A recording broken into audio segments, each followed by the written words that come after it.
Hello viewers and welcome back to another episode of law Chakra, जहां हम आपको बताएंगे कि उमर खालिद के केस की हियरिंग में और क्या लेटेस्ट अपडेट्स देखने को मिले थे।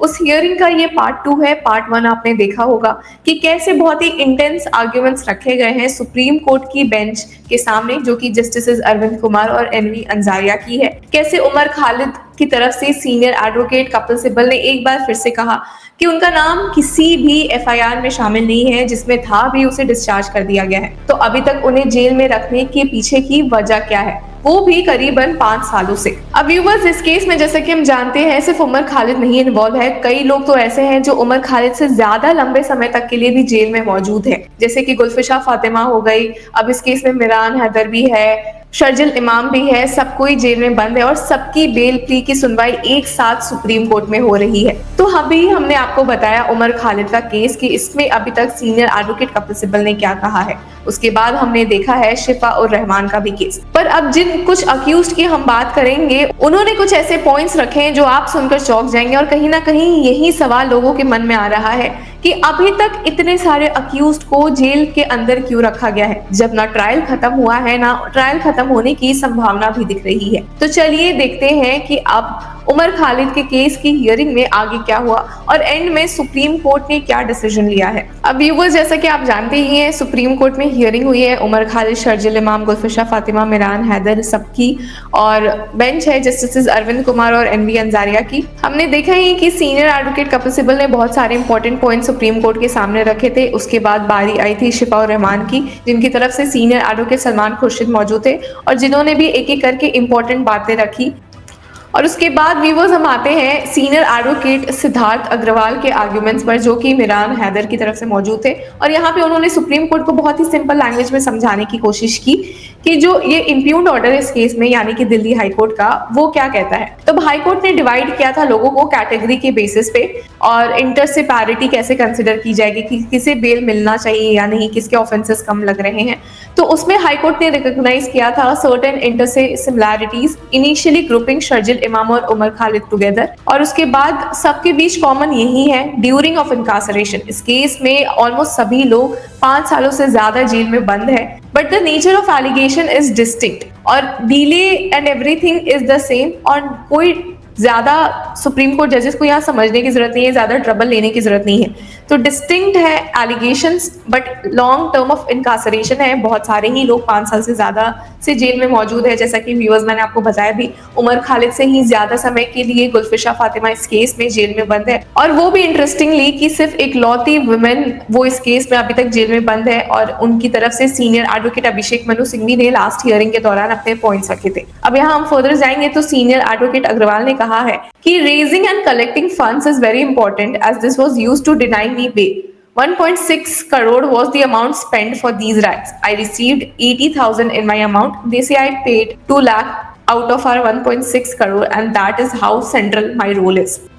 अब जिसके बाद सीनियर एडवोकेट अग्रवाल ने फर्दर कहा कि मेन इशू पे आते हैं ऑफ पैरिटी।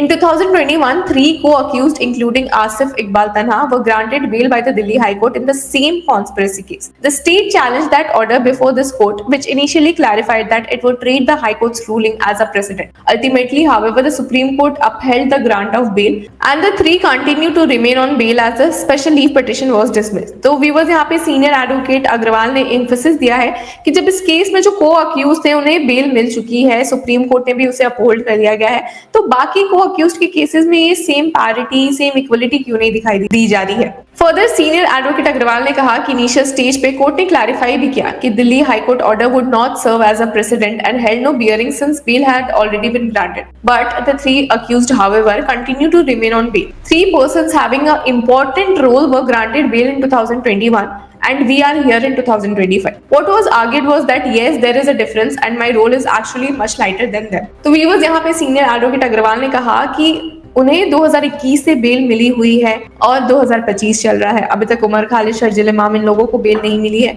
स्पेशली ये देखते हुए कि उनका रोल कितना सेंट्रल था और जो बाकी के अक्यूज बचे उनका रोल इतना सेंट्रल है ही नहीं। फर्दर उन्होंने कहा कि incidents of violence happened in Delhi in December 2019 and February 2020. In March, FIR was lodged to investigate the largest conspiracy and I was arrested on 1st April. Further उन्होंने कहा कि charges of delay cannot be taken before the prosecution takes onus of the duration of investigation which they got done within September 24. तो viewers यहाँ पे अब senior advocate Agarwal कह रहे हैं कि पहले डिले के चार्जेस में घुसने से पहले तो हमें ये देखना चाहिए कि प्रोसिक्यूशन ने इतना समय कैसे लगाया इन्वेस्टिगेशन करने में, जो कि सितंबर 2024 में जाके खत्म हुई है। They are saying that we were asking when the investigation will be over, that's not causing delay but just an assertion of my rights. Further उन्होंने कहा कि I was granted interim bail and surrendered on time without any violation. मैंने किसी evidence से tamper नहीं किया है। Prosecution ने ये क्लेम भी नहीं किया है कि investigation against me is still ongoing. They filed the chargesheet without arresting me and my presence posed no threat to witnesses और द इन्वेस्टिगेशन। अब व्यूअर्स ये सब पॉइंट्स रखने का मेन कारण ये है क्योंकि बेल उन लोगों को डिनाई की जाती है जो कि फ्लाइट रिस्क होते हैं, जिन पे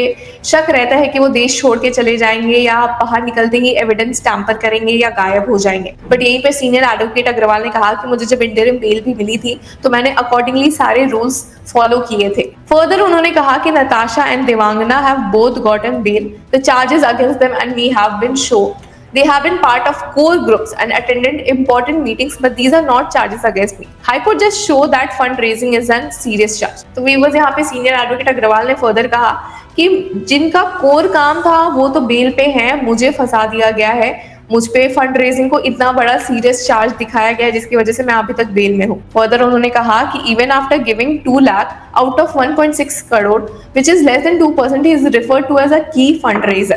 Further कहा कि my going to the police is also said as a cover up. He was not present at any writing stages, not present in any secret meetings, no CCTV footage or image, no evidence against. I have given material to show that at the time I was in Bihar as my mother has passed away. तो viewers यहाँ पे senior advocate Agarwal ने बड़ी बात कही। उन्होंने कहा कि मेरा क्लाइंट तो उस समय दिल्ली में भी मौजूद नहीं था जब ये पूरा इशू क्रिएट हुआ था, किसी मीटिंग में नहीं था, किसी सीक्रेट मीटिंग में नहीं था, उसके खिलाफ कोई सीसीटीवी फुटेज इमेज कुछ नहीं है, एविडेंस भी नहीं है, तो फिर उसे कैसे जेल में रखा गया है।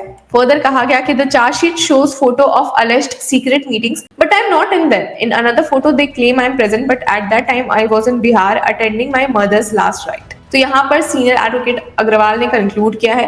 फर्दर हम देख सकते हैं कि एक और काउंसिल मौजूद थे मोहम्मद सलीम खान की तरफ से। कहा कि I am a resident of Chandbagh on one of the regions affected by the floods. I have been living there since 1992 with my children. I am part of no group. My presence in these meetings have been based on witnesses whose statements have been recorded 2 months after the arrest. तो यहाँ पे जो council थे मोहम्मद सलीम खान की तरफ से, उन्होंने कहा कि इस केस में जिस वजह से मुझे अरेस्ट किया गया है वो उन विटनेसेस के स्टेटमेंट्स पर अरेस्ट किया गया है जो कि मेरे अरेस्ट के 2 महीने बाद आए थे। तो यहाँ पे व्यूअर्स क्रोनोलॉजिकली कुछ सेंस नहीं बन रहा है, डेट्स आगे पीछे हो गए हैं और यही बात उनके लीगल काउंसिल ने कही। कहा भी कि I was first arrested in 2020 and while still in custody I was arrested again in 2022 in this FIR. In all other FIRs I am already on bail. I am not part of any organization और even any WhatsApp group.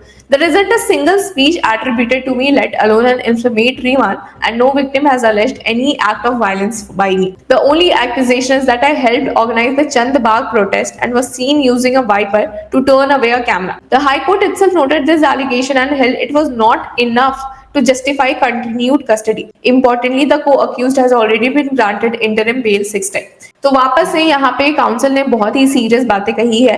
पहला ये कि जो को accused थे उन्हें already कितने बार bell grant की गई है, यहाँ पे उनके खिलाफ कोई भी वायलेंस का इल्जाम नहीं लगा है, कोई भी एविडेंस सामने नहीं आया है, तो फिर कैसे वो जेल में हो सकते हैं। और जिसके बाद काउंसिल ने फर्दर कहा कि I will not trouble your lordship with the same arguments of delay and parity, क्योंकि ये सबने ही बोला है और अब तक सुप्रीम कोर्ट को खुद ही समझ आ गया होगा। The trial court has been kind to be and recorded my conduct as satisfactory not only in jail but also in court. Further कहा कि my respectful submission is that the people who have been granted bail their role is much more greater than mine. और जिसके बाद council ने अपने arguments conclude किए। अब viewers यहाँ हम देख सकते हैं कि सुप्रीम कोर्ट ने इस मैटर को 6 नवंबर के लिए नेक्स्ट शेड्यूल किया है, जो कि 2 बजे से शुरू हो जाएगा। तो व्यूअर्स अब हम यहाँ देख सकते हैं कि सारे केसेस में कुछ चीजें बहुत कॉमन हुई है। पहला ये कि सारे अक्यूज ने बहुत ही लंबा समय ऑलरेडी जेल में निभा दिया है, ट्रायल खत्म होने का कोई नामो निशान नहीं दिख रहा है, और यहाँ तक कि कितने सारे केसेस में ये देखा गया है कि उनके खिलाफ कोई भी एविडेंस नहीं है, डायरेक्ट इनडायरेक्ट किसी भी तरीके का एविडेंस नहीं है। मेजर जिनका कोर रोल था उन्हें तो कब का ही रिलीज कर दिया गया है, कब का ही उन्हें बेल दे दिया गया है। तो व्यूअर्स आपको क्या लगता है अब इस हियरिंग से, इतने सारे सीनियर एडवोकेट्स, लीगल काउंसिल्स की बात सुन के क्या सुप्रीम कोर्ट एक बहुत ही इंपॉर्टेंट फैसले पर नेक्स्ट हियरिंग में आ सकती है? अपनी राय हमें कमेंट सेक्शन में जरूर बताएं और तब तक के लिए कीप फॉलोइंग लॉ चक्रा।